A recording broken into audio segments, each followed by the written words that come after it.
வணக்கம். நாட்டுக்கோழி கிரேவி எப்படி செய்யலான்னு பார்க்கலாம் வாங்கம்மா. அதுக்கு நான் ஒரு 350 கிராம் நாட்டுக்கோழி எடுத்திருக்கேன்.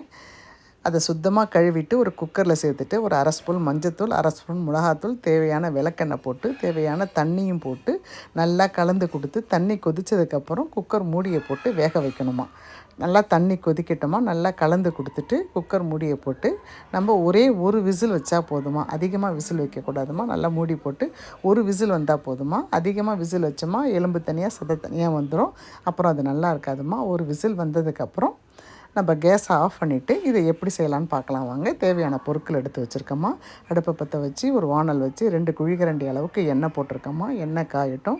ஒரு 10 பல் பூண்டு, ஒரு சின்ன துண்டு இஞ்சி, ஒரு அரை ஸ்பூன் பெருஞ்சீரகம், 2 பட்டை, 2 லவங்கம், கொஞ்சம் கறிவேப்பிலை போட்டு நல்லா வதக்கி கொடுக்கணுமா. அந்த எண்ணெய் காஞ்சதுக்கப்புறம் இதெல்லாம் போட்டு நல்லா வதக்கணுமா.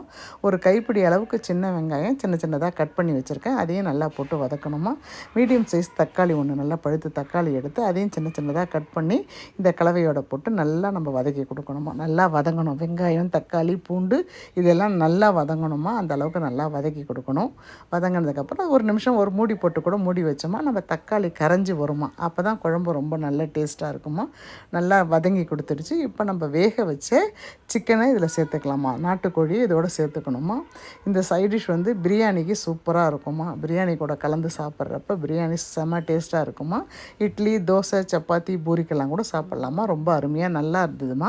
ரொம்ப டேஸ்ட்டாக இருக்கும். இப்போ அந்த சிக்கனை கலந்துட்டு இதுக்கு தேவையான காரம் அவங்கவுங்க தேவைக்கேற்ப போட்டுக்கங்கம்மா. நான் ஒரு 2.25 ஸ்பூன் அளவுக்கு மிளகாய்த்தூள், வீட்டு மிளகாய்த்தூள் தாம்மா போட்டேன்.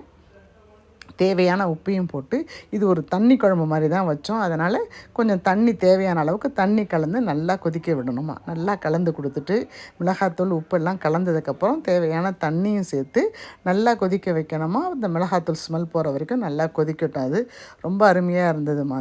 இந்த சிக்கன் கிரேவி வந்து செம்ம சூப்பராக இருந்ததுமா. இட்லிக்கு நைட் சாப்பிட்டோம், அவ்வளோ அருமையாக இருந்ததுமா. நல்லா கலந்து கொடுங்க. நல்லா கலந்து கொடுத்துட்டு நல்லா கொதித்ததுக்கப்புறம் நான் ஒரு 1/4 மூடி தேங்காயும் ஒரு 1/4 ஸ்பூன் அளவுக்கு பொட்டுக்கடலையும் வச்சு நல்லா மிக்சியில் நல்லா பேஸ்ட்டாக அரைச்சிக்கிட்டோமா. இது ஒரு 5 நிமிஷம் கொதித்ததுக்கப்புறம் அந்த தேங்காய் கலவையை இதோட கலந்துக்கணுமா. தேங்காய் போட்டுட்டு ரொம்ப நாளை கொதிக்கக்கூடாது. நல்லா கலந்து கொடுத்து தலன்னு 2 கொதி வந்ததுக்கப்புறம் கொத்தமல்லி தூவி நம்ம இறக்கிடணுமா. ரொம்ப அருமையாக இருந்ததுமா. பிரியாணிக்கு சைடிஷாக சூப்பராக இருந்தது. அதை விட சூப்பராக இருந்ததுமா இட்லி, தோசைக்கு ரொம்ப அருமையாக இருந்தது. பிடிச்சவங்க ட்ரை பண்ணி பாருங்கம்மா. நாட்டுக்கோழின்றது ஒரு உடம்புக்கு நல்லது. அதுவும் இந்த பனி நாள், மழை நாளில் இதெல்லாம் சாப்பிட்டோமா சளிக்கு எல்லாத்துக்கும் ரொம்ப நல்லதுமா. பிரியப்பட்டவங்க ட்ரை பண்ணி பாருங்கம்மா. அனைவருக்கும் நன்றி, வணக்கம்.